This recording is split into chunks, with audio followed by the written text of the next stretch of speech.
سلامونه نیکې هیلې مې ومنئ خدای تعالی دې وکړي چې تاسو به روغ جوړ او د صحت جامې په مو پر تن وي.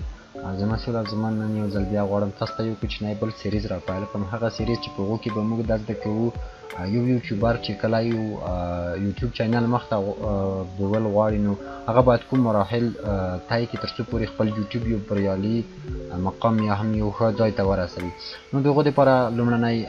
کار چې موږ ترسره کړو هغه د لوګو ډیزاین دی چې د هغو دپاره موږ کورس ثبت کړی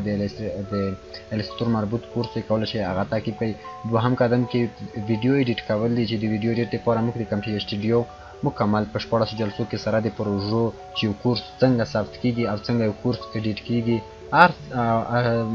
موضوعات چې د کورس د ثبت کېدو مربوط رسي هغه ټول موږ هلته ښودلي دي.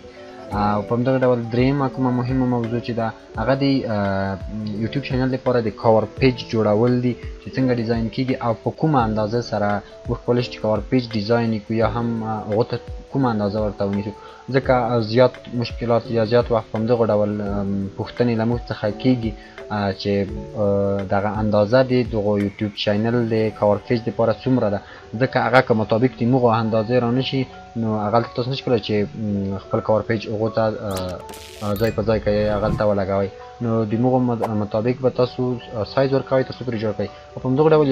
ښه یو ښکلی کاور پیج یوټیوب چینل لپاره څنګه ډیزاین کیږي هغه انشاءالله موږ په دغو کوچني سیریز کې چې کیدای شي تر 5 شپږو جلسې پورې اوږد شي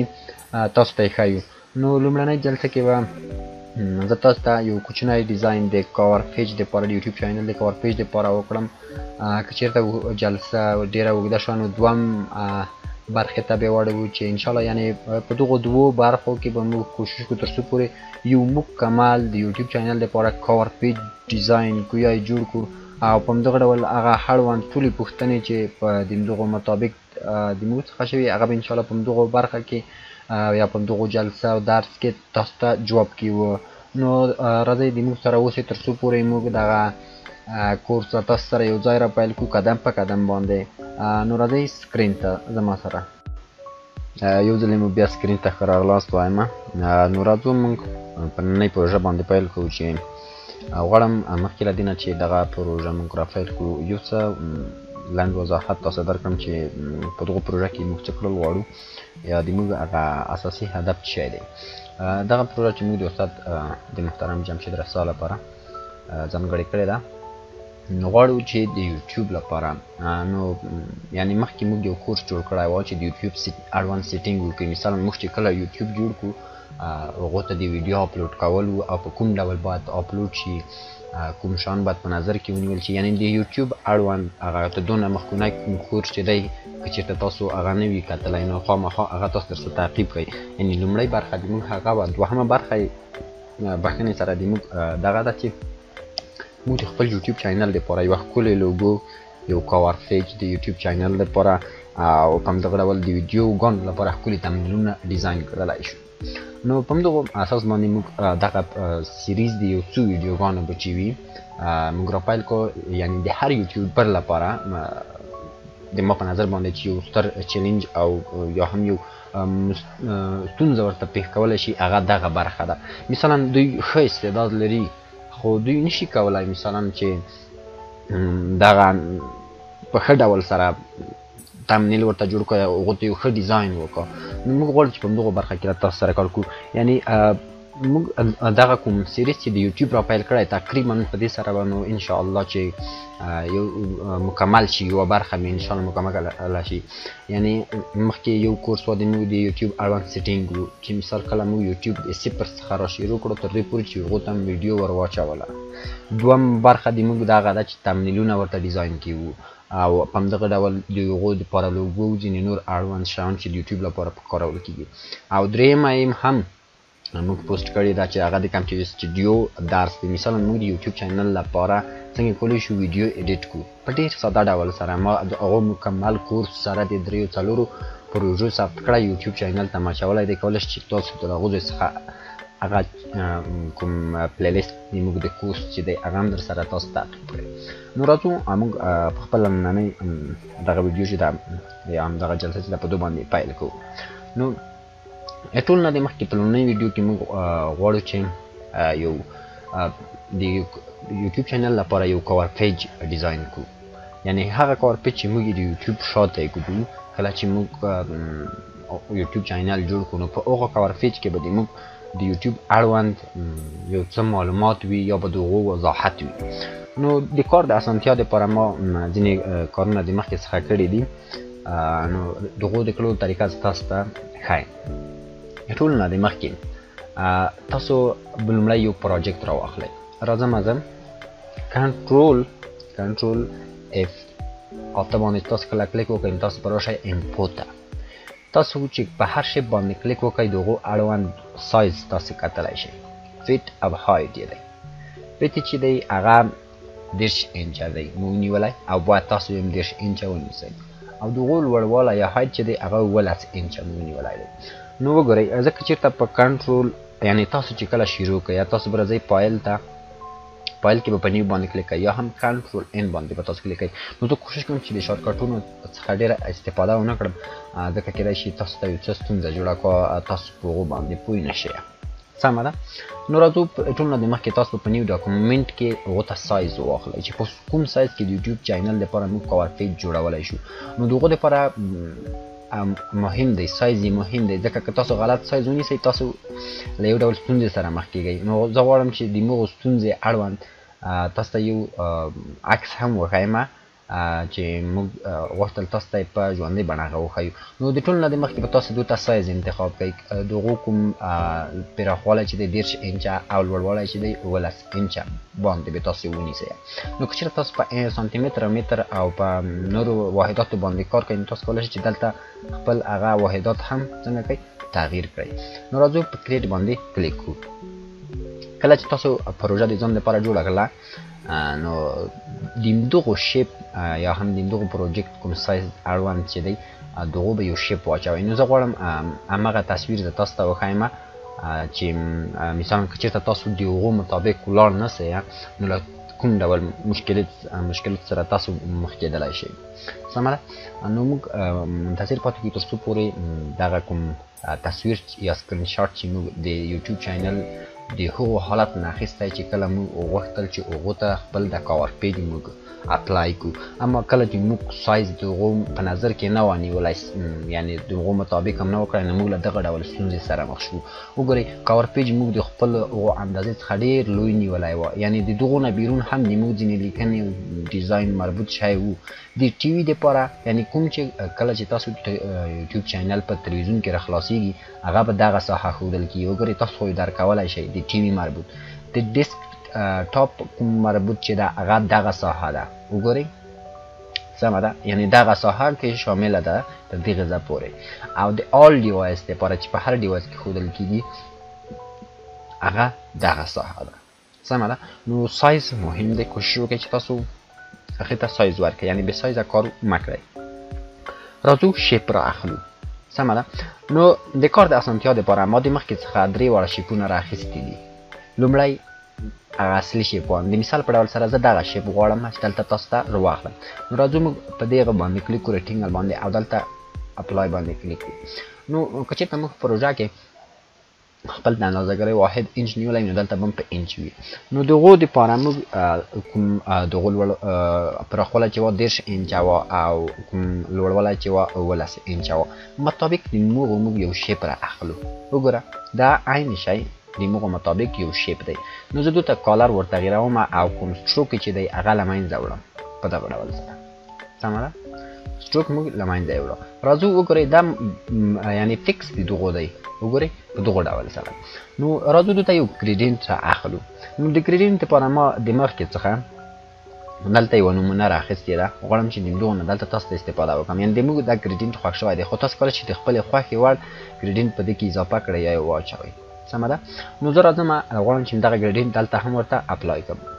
وګورئ موږ دغه بیکګراوند راواخیستله یعنې تر اوسه پورې چې تاسو پوه شوئ تاسو انور شیپونه هم څنګه کولی شئ رااخیستی شئ. نو وګورئ د هر شیپ دپاره موږ دلته سایزونه رااخیستي یعنی که زه اوس وغواړم وګورئ چې دغه ډول یو شیپ دلته بل راواخلم ځکه دا خو د موږ د ډیسکټاپ دپاره د ډیسکټاپ دپاره هغه ساحه ده دا ساحه که چېرته تاسو په انپو کې وګورئ یا 13 کې ده او دلته سایزونه هم ما ورسره لیکلي دي تاسو کولی شئ هغه پخپله وګورئ یعنی تاسو به په همدغو سایز باندې نور شیپونه راخلئ نو زه غواړم د همدغو مطابق یو شیپ تاسو ته راواخلم تر نور پخپله باندې تاسو کار وکړئ نو وګورئ دغه کوم سایز چې دی 13 کې دی سمه ده پر 15 اوکې وګورئ دا شیپ کیدای شي تاسو ته په دغه ډول کې راشي چې دغه هغه وي په هغو کې پیل شوی وي یا په هغو کې دننه رنګ اچول شوی وي نو تاسو به دا څنګه کوئ هغه منځنۍ ساحې ته به راوړئ تر ټولو نه وسطنۍ ساحې ته نو د هغو دپاره به تاسو په هغه اصلي شیپ کوم چې اول موږ راختی و او په همدغه ډول دغه دوهم شیپ په دواړه تاسو په یوه حالت باندې سلیکټ کړئ وګورئ یعنې لومړی دا سلیکټ کړئ او بیا دا سلیکټ کړئ کله چې دلته تاسو بیا الاین ته راشئ نو دلته د هغو مطابق تاسو کولی شئ دا الاین کړئ نو وګورئ نو زه غواړم چې دا په عمودي ډول سره هم څنګه کړم یو د بل لاین یې کړم یعنې وسط ته یې راولم او کوم چې دی د دواړو څنګونه چې راولي په سطري ډول یې هم کړم یعنې په دې سره موږ دغه شیپ څنګه کړو دغو لومړی شیپ چې موږ کوم ورڅخه اخیستی و دغو وسط ته هم کړه نو کله چې تاسو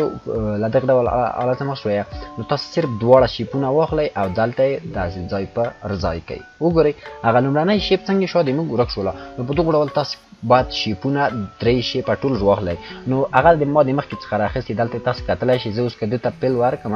وګورئ بیا یې تاسو په ښه واضح ډول سره کتلی شئ نو وګورئ موږ ته بیا وروسته دغه ساحه نه ده پکار د کوم پتونه چې تاسو دلته ګورئ صرف دا یې دو دپاره موږ کړي یعنې که غواړو چې موږ دغه تمنیل چې دی هغه باید په مربوط د دغو ساحې راشي تر ډېره هغه کومې لیکنې او ټکسټ چې دي هغه باید ټول مربوط د دغو ساحې راشي سمه ده نو د دې دپاره موږ تاسو دغه کار وکړو او بل موږ چې څه ته ضرورت لرو هغه موږ ټول اماده کړي مثال په ډول یوه لوګو ده او ځینې نور شیپونه دي چې موږ غواړو په دو کې کار کړو نو د کار د اسانتیا دپاره زه غواړم دغه سایزونه چې کوم دي دا ټول حذف کړمه سمه ده په دغه ډول اوکې کنټرول زید که چېرته تاسو نه کومه اشتباه کېدله نو تاسو له کنټرول زید څخه هم کولی شئ چې استفاده وکړئ سمه ده اوکې دغه ډول سره تر څو پورې موږ ته دا ساحه کلیر شي اوکې نو راځو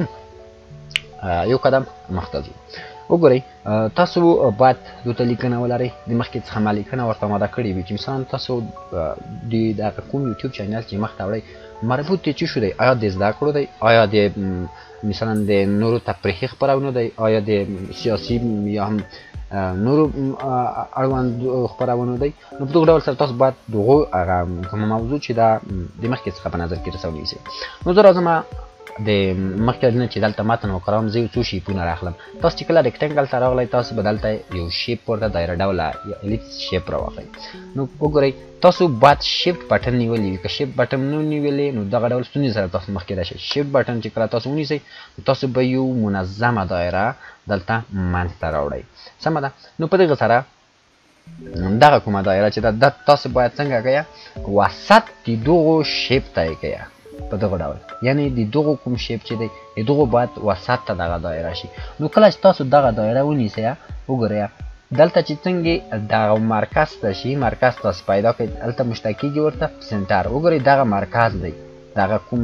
چې لیپا چې تاسو ګورئ یا د ایکس علامه په دغه ډول سره سمه ده د ما ماوس کې یو څه ستونزه ده اوکې په دغه ډول سره نو که چېرته مثلا د تاسو شیپونه اوس غیر منظم کېږي یا هغه خپله اصلي ساحه پرېږدي نو تاسو کولی شئ له نورو تخنیکونو څخه هم استفاده وکړئ نو په دغه ډول وګورئ د مثال په ډول سره زه راځم په دغو مرکز کې یو بل لاین باسم په دغه ډول سره وګورئ دو ته سټروک ورکوو دا صرف دو دپاره زه کوم تر څو پورې زه دغه ساحه پیدا کړم مرکز پیدا کړم د دواړو د طرفه مرکز وګورئ دلته دا دی اوس دا مرکز موږ پیدا کړله یعنې دغه د موږ هغه وسطنۍ ساحه ده چې غواړو په دو کې یا لوګو راویلو یا هم هغه عکس مربوط شخص عکس راویلو په دغه ډول سره سمه ده نو اوس کولی شئ چې دا خط بېرته له منځه یوسو نو زه په دو کې صرف یو ساده سپین رنګ کاروم په دغه ډول سمه ده اوس وګورئ زه بخښنه غواړم د ما یو څه مشکل دی نو صرف تاسو به کنټرول سی کنټرول بي په دې سره تاسو دومره کاپي یا ډوپلیکیټ د شیپ واخلو اما دغه شیپ د لیرونو په هغه کوم ترتیب چې دی د لاندې نه لیر دی سمه ده نو وګورئ اوس په تاسو دلته کلیک وکړئ تر څو پورې پاسنی لیر سلیکټ شي تاسو ته کله چې دا سلیکټ شو تاسو کولی شئ چې مثلا دوی یو سور رنګ ورکړئ سور رنګ موږ ولې ورکوو ځکه په دوی کې موږ غواړو چې عکس وکاروو چېرته چې سور رنګ مثلا موږ په د پروژیکټ کوتلو موږ پوه شو چې دا د عکس ساحه ده او بیروني کومه ساحه چې دا د مثلا د سټروک یا هم د نور مربوط ده سمه ده نو په دغه ډول سره موږ دغه شیپ دلته جوړ کړو یعنی عکس چې کوم رسي هغه په دغه ساحه کې رسي نو راځو دغه سپین نه د سپین شیپ نه چې تاسو شاته ګورئ یو بل ډوپلیکیټ خلو کنټرول سی کنټرول بي دا ډوپلیکیټ دغه نام دی لاندې دی سمه ده دا یو څلو یو دونه په دغه ډول سمه ده اوکې اوس وګورئ دلته تاسو یو پیل ګورئ یو چې شی ګورئ سټروک ګورئ فل هغه کالر دی چې ټول دی نه په دغه شیپ کې دی سمه ده نو دا به تاسو له منځه یوسئ وګورئ تاسو وکتله سټروک په تاسو څخه لیکئ سټروک به ورکئ په سپین رنګ کې هر رنګ تاسو دلته کارولی شئ سمه ده نو زه یو څه ډېروم مثلا ان لاس واحده سټروک وکړم اما د دغو کوم شیپ حالت چې دی مثلا غواړم چې دغه ډیزاین ورته بدل کړم وګورئ په دغه ډول ډیزاین ورته ورکئ یا تاسو راشئ لایبرري څخه دلته کولی شئ چې مختلف ډوله ډیزاینونه هغو ته پیدا کړئ سمه ده نو زه به یوه پیاله چای څښم چې ستونزه یو څه مشکل لري بخښنه وه راځو وګورئ دلته تاسو مختلف ډیزاینونه تاسو دلته ورته کولی شئ مثلا هغه د سټروک کوم ډیزاین چې دی هغه تاسو دلته ورته اپلای کوئ سمه ده نو دلته چې تاسو هر یو د تاسو په خوښه وي کولی شئ چې د هغو نه استفاده ورته وکړئ هغه ورته وټاکئ په دغه ډول نو زه یو څوک ګورم تر څو پورې یو ښکلی موږ په دې کې را پیدا کړلی شو اوکې ها په همدغه ډول سره وګورئ نو زه راځم یو ټاکم اتې تر څو پورې د وخت د ضایع مخنیوی شوی وي په همدغه ډول نو دا زه اوس یو څه هغه کوم اندازه چې دا یو څه د شیپ ته ورنږدې کوم تر څو پورې داسې معلوم شي چې د دغو بل شیپ سره دا په تماس کې دی یا د هغو شیپ مربوط رسي وګورئ تر څو پورې یو ښکلی ډیزاین دلته منځته راشي نو په دغه ډول نو کولی شئ بیا یې تاسو د نور حالتونه ور بدل کړئ ځکه ځینې وخت دومره ښه نه راځي نو په دغه ډول اوکې وګورئ اوکې زه یو څو نور هم ګورم دا سمه ده نو زه اوس په همدغه یو حالت باندې دا پرېږدم اوکې وګورئ نو دغه شیپ زه یو څو کوچنی کوم ځکه د بل شیپ په اندازه یې موږ یو څه نیولي په دغه ډول اوس صحیح شو سمه ده نو اوس راځو دوهم قدم ته په دوهم قدم کې زه دا کلوز کوم نو تاسو کولی شئ چې بدون د دغو نه لومړی خو تاسو باید خپل کوم ښکتنی بکګراوند چې دی هغه باید لاک کړئ کنټرول 2 چې کله تاسو ووهئ هغه لاک کېږي او یعنې بېرته د سلیکشن څخه وځي که چېرته تاسو غواړئ چې دا بېرته ټول د لاک څخه وباسئ تاسو الټ کنټرول 2 بټن باندې کلیک کړئ تر څو پورې هغه ووځي سمه ده اوکې نو اوس د همدغو شیپ زه یو څو مثلا نورې کاپۍ هم را اخلم تر څو د هغو نه استفاده وکړم په دغه ډول اوکې صرف مربوط شیپ انتخابوم کنټرول سی کنټرول بي سمه ده یا تاسو کولی شئ چې الټ بټن څخه هم دغه کار وکړئ وګورئ په دې سره موږ یو اوکې کنټرول زاید الټ بټن نیسو او په دغه ډول یو بل شیپ منځته راوړو دا شیپ موږ کوچنی کیو په دغه ډول اوکې یعنې دلته مربوط دی تاسو دی چې مثلا څومره یې کوچنی کوئ سمه ده نو زه په دغه ډول مثلا تر دې ځای پورې اوکې همدومره به صحیح وي یا به یو څه نور هم کوچنی کړو اما دلته یو مشکل بیا تاسو خپله کتلی شئ دغه کوم سټروک چې موږ ورکړی وه هغه سټروک ډېر لوی شو سمه ده ځکه دا سټروک چې دی تغییر نه خوري نو دا تاسو کوشش وکړئ چې کوچنی یې کړئ په دغه ډول یا 15 یا هم تر دې نه کم اوس د همدغو شیپ نه دوهمه کاپي موږ را اخلو وګورئ په دغه ډول که چېرته تاسو غواړئ چې په مستقیم خط سره یې واخلئ تاسو د شیفټ بټن نه ونیسئ په همدغه ډول به مستقیم یو بله کاپي واخلئ چې الټ بټن موږ ورسره نیولې وه اوکې نو دا یو څه نور هم کوچنی کومه ځکه غواړم چې دونه نور هم کوچنی شي په دغه ډول سره سمه ده نو راځو دو یو کاپي مثلا دلته کاریو دو سټروک نسبت هغو ته نور هم کمیو سمه ده په دغه ډول اوکې عین 15 کې د دونه یو بل کاپی هم زه اخلم کاپی موږ څخه لیکلو الټ یا کنټرول سی کنټرول بی څخه استفاده کولای شئ یا هم کله تاسو الټ بټن ونیسئ په دغه ډول دا کوم ماوس چې دی تاسو یې ډراګ کړئ په دغه ډول اوکې اوس یې دلته بیرته ډراپ کړئ نو دلته یو بل شیپ څنګه شولو موږ ته یو بل شیپ رامنځته شولو نو دغه دوه شیپونه چې دي دا کوشش وکړئ مثلا یو توغونه یو لوی یو څه لوی بي کړو سمه ده اوکې نو تاسو د الټ شیپ بټن نیسئ تر څو پورې شیپ هغه کوم اصلي حالت چې دی هغه باید خراب نشي سمه ده نو یو څه دا خواته راوړو په دغه ډول سره دا شیپ بیا انتخابوي یو څه منظم باید وي سمه ده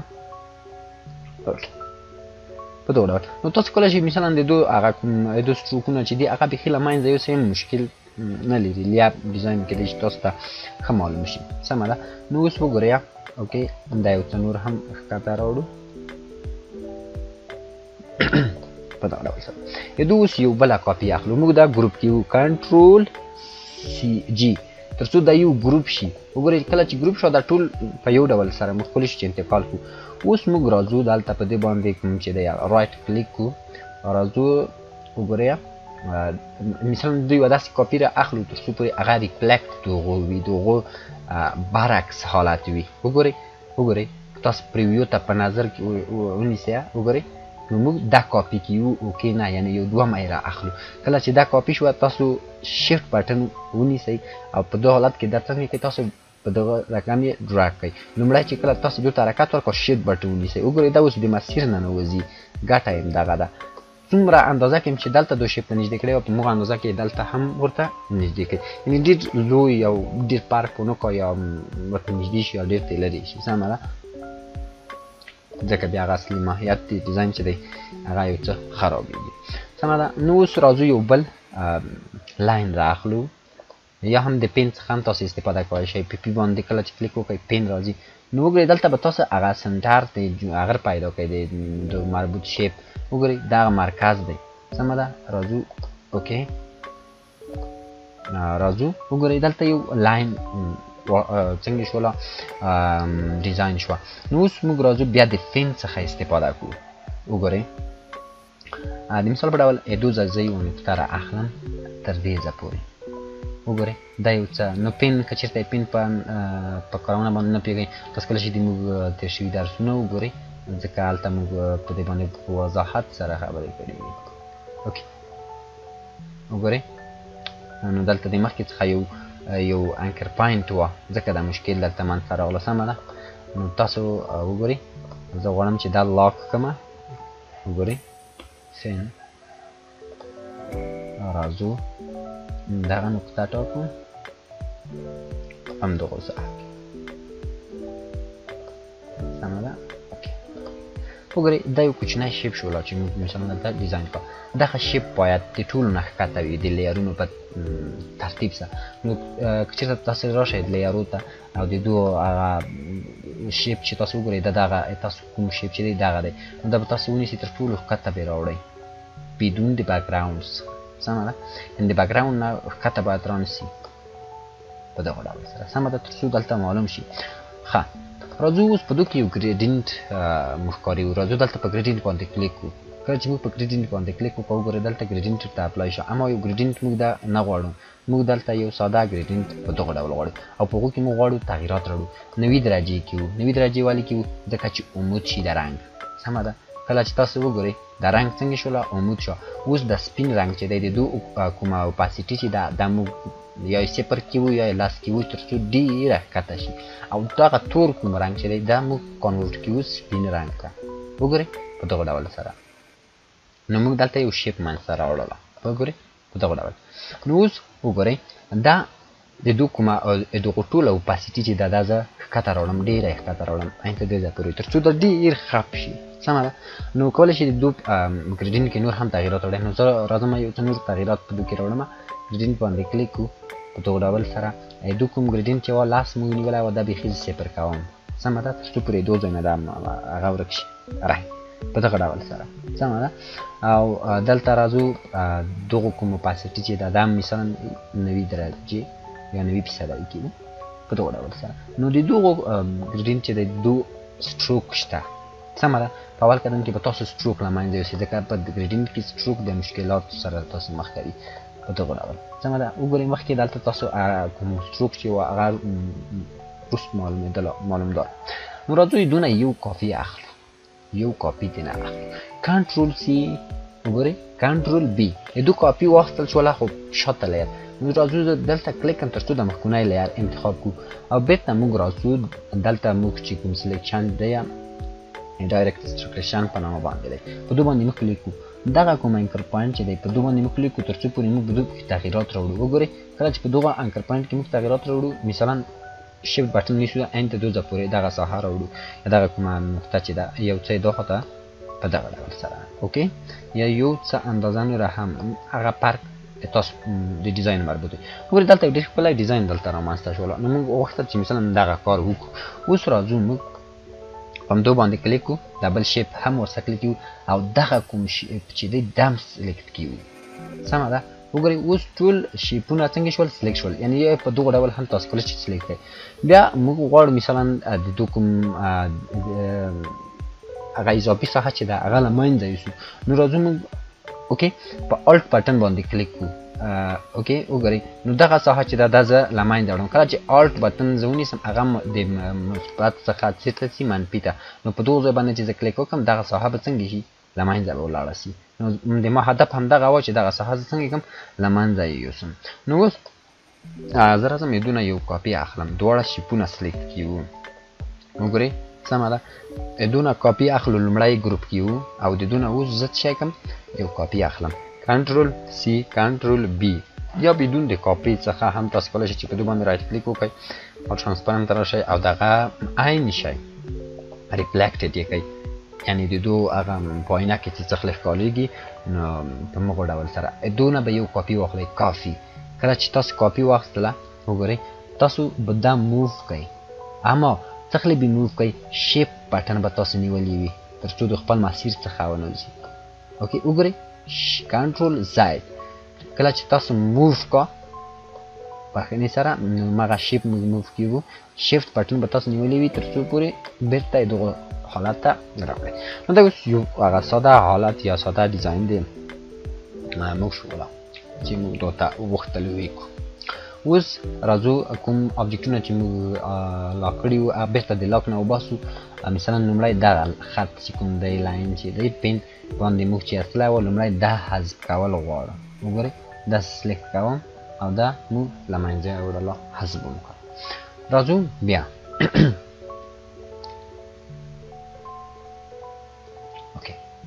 نو تر دې ځایه پورې خو موږ کوم ډیزاین چې وه هغه موږ وکړله. نو راځو اوس په دو کې دغو عکسو اچولو طریقه تاسو ته ښایم، سمه ده. د ټول نه د مخکې لومړی د کار د اسانتیا دپاره دا تاسو د ګروپ څخه وباسئ، ان ګروپ یې کوئ دغه ډول، سمه ده. راځو موږ مخکې کوم تصویرونه چې موږ راخیستي دي مغه تصویرونه موږ دلته کاریو. د ټول نه لومړی تصویر مین تصویر چې موږ دی مثلا موږ دغه تصویر کاریو. دا تصویر موږ غواړو مثلا دغه په منځ کې کړو. لومړی به تاسو هغه شیپ انتخاب کړئ چې مثلا موږ دلته په سره رنګ باندې علامت کړی، هغه به تاسو چیرته راوړئ تر ټولو نه به هغه لومړني او هغه ته راوړئ د لیارو ترتیب سره، سمه ده. پرانټ ته به راوړم. نو زه راځم دلته دا راوړم هغه ساحه کې ګرابروي چې مثلا شیپ وګورئ که زه دا کوچنی کړم تر دغو ساحه پورې ډکې راتللی شي. که چېرته غواړئ چې معلوم یې کړئ نو تاسو د دغو کوم هغه چې دی اوپاسیټي کمه یې کړئ، په دغه ډول یې داسې کمه کړئ تر څو تاسو ته معلوم شي چې دغه ساحه د ما په شیپ کې راتللی شي، یا مثلا زه غواړم چې دغه ساحه راشي. یو څه نوره هم کوچنی کړو په دغه ډول سره وګورئ. نو مربوط شیپ باندې موږ غرض نه لرو، صرف په هغه تصویر کې موږ غواړو چې مثلا تغییرات راوړو، اما د هغو دپاره تاسو باید صرف د سلیکشن کې هغه تصویر ولرئ. نو په دغه ډول اوکې. اوس کوم شیپ چې دی هغه تاسو سلیکټ کړئ ورڅخه او هغه څنګه کوئ تاسو د هغو نه ماسک جوړ کړئ، کلیپینګ ماسک چې دی. نو کله چې تا کلیپینګ ماسک باندې کلیک وکړئ نو هغه به مربوط شیپ ته څنګه شي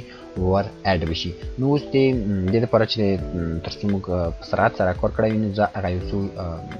مربوط شیپونه چې زه غواړم مثلا دلته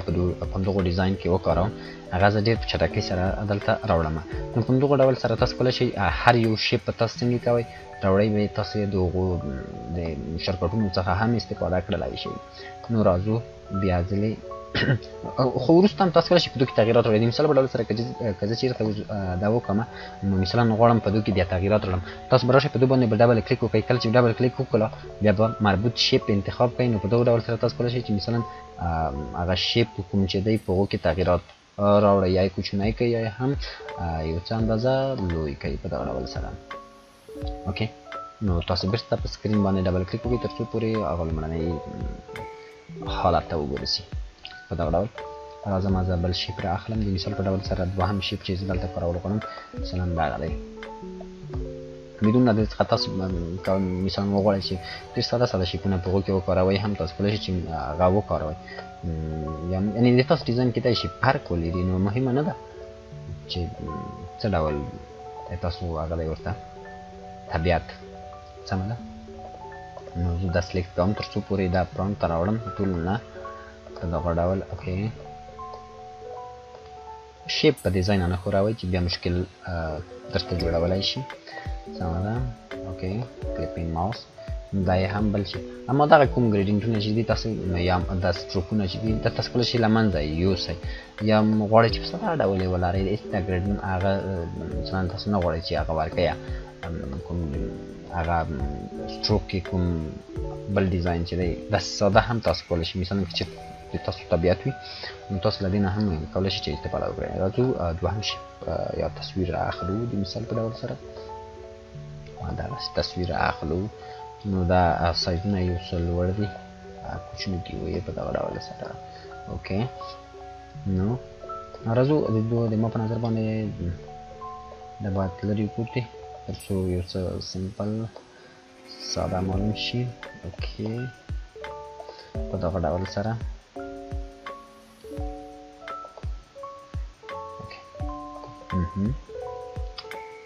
shape select queue clipping mouse او دا یې هم مثلا اوکې لومړی تاسو باید هغه مثلا مربوط تصویر راوړئ په دغه ډول اوکې او کوم زوم د سکرین چې دی هغه تاسو شیفت کوم ماینس الټ ماینس او کوم یم د مثبت منفي بټنو څخه دغه کار تاسو کولی شئ چې ترسره یې کړئ سمه ده چېرته تاسو ته پوښتنه پیدا شوې وي او کوشش وکړئ د موږ د ایلسټریټور کورس درسره تعقیب کړئ بیا وروسته د موږ په هغو ډیزاینونو باندې تاسو په ډېر ښه ډول سره پوهېږئ چې مثلا موږ یو ډیزاین څنګه کوو که چېرته موږ مثلا اوس وغواړو چې هېڅ په دغو ډیزاین کې ونه غږېږو نو هغه کسان چې د موږ مخکوني درسونه یې کتلي د ایلسټریټور کورس یې موږ سره تعقیب کړی دی هغه ډېر په ساده ډول سره کولی شي پوه شي په دغو باندې چې مثلا موږ دغه څه کوو او په کوم تکنیک سره یې کوو سمه ده اوکې دوهم شیپ راځو بل تصویر ورته رااخلو د مثال په ډول سره یو تصویر کوم یو اوکې یو څه یې کوچنی کوم نو په دغه ډول اوکې دغه کوشش وکړئ تاسو به د الټ شیفت نه استفاده کوئ تر څو له هغو ډول مشکل سره مخ نه شئ چې تاسو د تصویر کوم هغه اصلي کوالټي کیفیت چې دی هغه باید خراب نه شي په مغو خپل اصلي حالت باندې باید پاتې شي سمه ده تر ډېره حده به دې ته تاسو ډېر پام وي اوکې نو زه یو څه کار په چټکۍ سره کوم ځکه زه اوس مطمئن یم چې تاسو د ما د خبرو په ادب باندې پوه شوئ یعنې کوم څه چې موږ کوو په هغو باندې تاسو پوهېږئ چې څنګه یې کوو سمه ده کیفیت د تصویر باید خراب نه شي اوکې نو استاد جمشید رسا وقت چې ډېر کار یې کړی دی د افغانستان دپاره د په ټول کې د انسان دپاره د استاد محترم ډېر کار کړی دی خاص یعنې زه نشم ویلی چې د افغانانو دپاره کار کړی په ټول کې دا کار کړی دی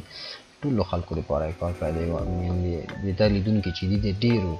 مثلا د پاکستان څخه دي، د تاجکستان څخه دي، د ایران څخه دي، ډېرو نورو هېوادونو څخه دي، د خارجي هېوادونو څخه دي چې دوی لیدونکي دي. نو واقعیت استاد محترم ډېر زیار ایستلی دی. نو کوشش وکړئ تاسو د هغو کوم کورسونه مربوط درسونه چې دي هغه تعقیب کړئ. ډېر ښې ښکلې د روانشناسۍ او ځینې نورو اړوند مربوط مثلا